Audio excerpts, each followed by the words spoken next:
I am injured, and it sucks to admit this, especially because I've been feeling so optimistic about my marathon training. I've been posting it on YouTube, so it feels really shitty to be injured right now.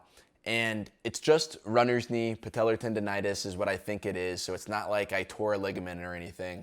But it's not a fun position to be in, as every runner knows. So in this video, I want to talk through what I think caused this injury, and then what I've been doing to recover from the injury and prevent it from happening in the future, and how it's going to impact my goal marathon that I have in April, where I'm trying to qualify for Boston. So if you're experiencing an injury right now, or if you have in the past, or like all runners, you probably will in the future, wanted to give you a little bit of insight into my mindset as this injury has happened and show you some of the things I've learned that have been helping me recover, and just wanted to be honest and transparent about my journey. My last video I posted was my 68-mile week, my most mile week of all time, and sure enough, I got injured right after, and in the whole video I was talking about preventing getting injured. So it sucks. It's not fun to make this, but here we are. Okay, so the cause of this injury, I think it stems back to in October of 2023 when I ran the Chicago Marathon. Now, I ran that in an awesome time for myself, big PR, 3 hours and 9 minutes, and honestly felt pretty good after the race. My training program was solid, and I did all zone 2 running with really no speed work. Okay, so fast forward to 1 week after the Chicago Marathon, my friends asked me to go on a camping trip, which was really fun, but I was carrying a heavy pack. There's a lot of elevation gain. It was only a week after the marathon, and I felt myself kind of pull something in like my left glute. And I knew it wasn't the best, and so I still wanted to run, but over the next couple of weeks, I reduced my running a lot because I thought it might have been a true injury.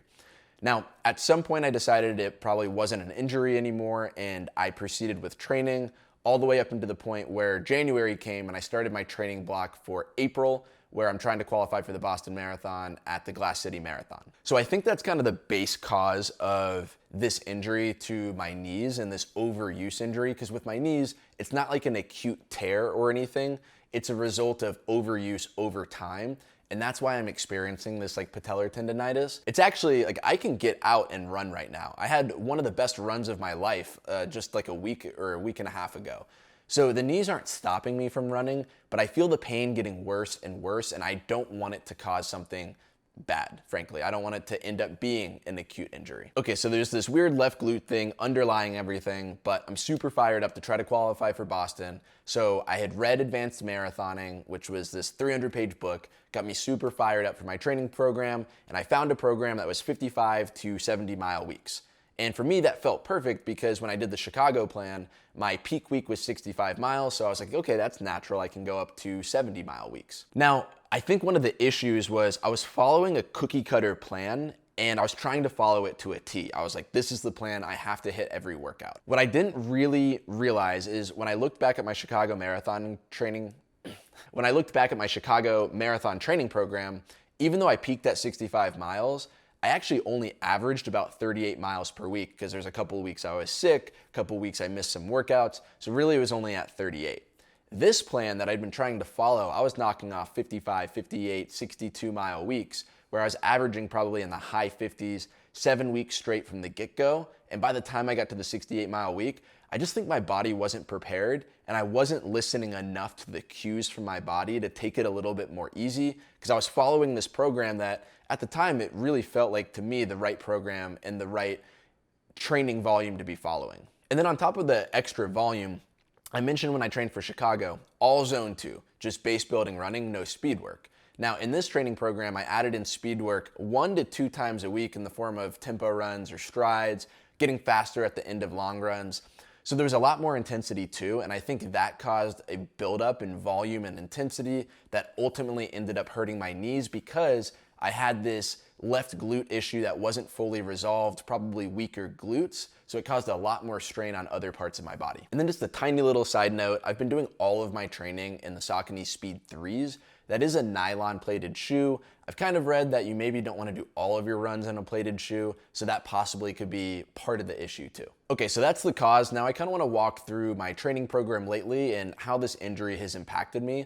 So I'm going to look over at my training program here. I'm going to try to put it up on the screen. But like I mentioned, for the first 7 weeks of the training program, 54-mile week, 55-mile week, 58-mile week, then a 62, and I end up getting up to a 68-mile week. I did a half marathon within there, And so everything was going great for the first 7 weeks. Now, when I was making that 68-mile week video, I actually did feel okay for like the first half of the video. I just felt sore, but then the knee pain started to kick in on the last couple of runs. And so after I made that video, I still told myself, you know what, I still think I'm okay.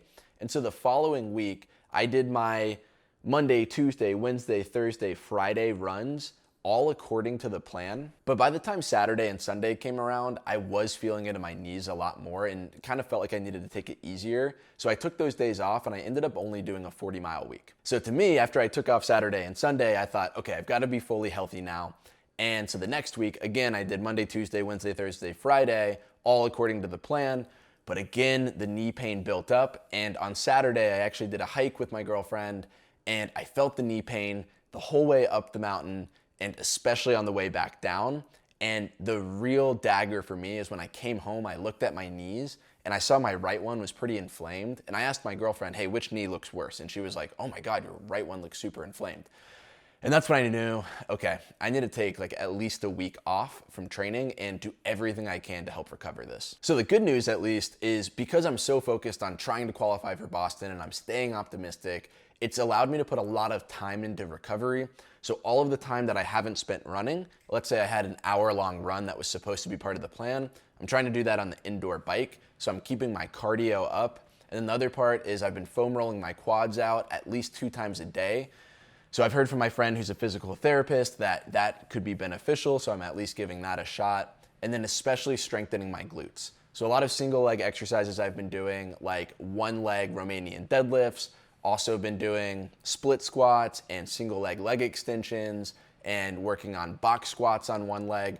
Anything I can do to strengthen up the glutes so that way when I am able to return to running, my glutes are now strong, everything's strong, and it puts my knees in a better position to not have to take on the extra load. So as far as the training program, I've taken the last 5 days off, and honestly, I'm just gonna keep taking days off until my knees feel better. I'm actually climbing a volcano in Mexico next week. Excuse my pronunciation, but I think it's Pico de Orizaba, and it's the tallest volcano in North America. The last thing I want is for my knees to give out on me on that volcano. So that's next Wednesday. So today is Wednesday the 28th, so it's a week from now.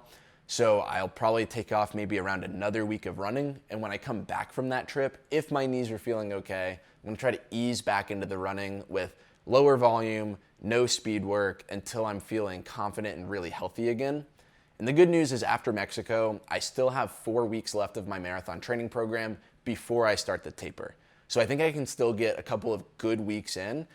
Hopefully I'm able to run, taper, and still approach the race with maybe potentially, optimistically, still being able to go under 3 hours. I think the stretch goal of under 2:53 realistically might be a little bit harder to achieve now, but again, the number one priority is staying healthy, and so I have to kind of stay within my means in terms of that goal. Now, what I will say is I don't regret anything. Honestly, like I've had injuries in the past, like my low back injury, and I had to go through that to learn that I need to be stretching every day. And now I have not had a low back injury again.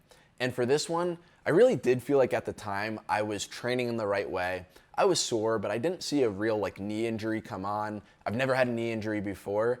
So it happened. It was gonna happen nonetheless. And now that it's happened, now I know the right things to do, like strengthening my glutes to get over this stuff and prevent it in the future. So it sucks that it happened. I wish it didn't, but at the end of the day, it was gonna happen. I can't regret it. And now I just gotta focus on what can I do about it. My big takeaway was, like you always hear when you're running a race, like, hey, run your own race. When you get to the start line for a marathon, people are gonna take off. You need to run your own pace.